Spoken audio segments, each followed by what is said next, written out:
എന്ത് മനസ്സിലായില്ല? ചുമപ്പ് സിന്ദൂരം തൊടട്ടെ. എവിടെ? തലയിലൊരു നീ അവിടെ തൊഴാന്നല്ല പറഞ്ഞത്, സത്യം പറഞ്ഞോ? എനിക്ക് സിന്ദൂരം തൊടാൻ വേണ്ടിട്ടല്ലേ? സിന്ദൂരം തൊടാന്. എന്നാൽ സിന്ദൂരം എന്തിനാ തൊടുന്നിപ്പോ?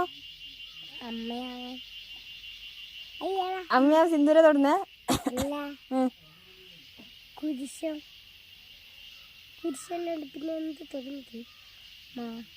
പുഴുണ്ടോ അത് നോക്കണേ? പുഴുണ്ടാവും. പുഴുവോ? പുഴുവൊന്നും ഉണ്ടാവില്ല, മാട്ടെ. എൻ്റെ കയ്യിൽ ചോരയായല്ലോ, ചോര. നീ ഓണത്തിനാരും വിളിച്ചില്ലേ? ഫ്രണ്ട്സിനൊന്നും വിളിച്ചില്ലേ? ആ എന്താ? എൻ്റെ ഫ്രണ്ട്സിന് നമ്പറൊന്നും തരില്ല. ആ എന്താ? മാളുവിനെ വിളിച്ചു. നീ മാളിനെ വിളിച്ചു? എന്നിട്ട് മാളുവിനെ മാളുടെ നമ്പർ ഉണ്ടോ എൻ്റെ കയ്യിൽ?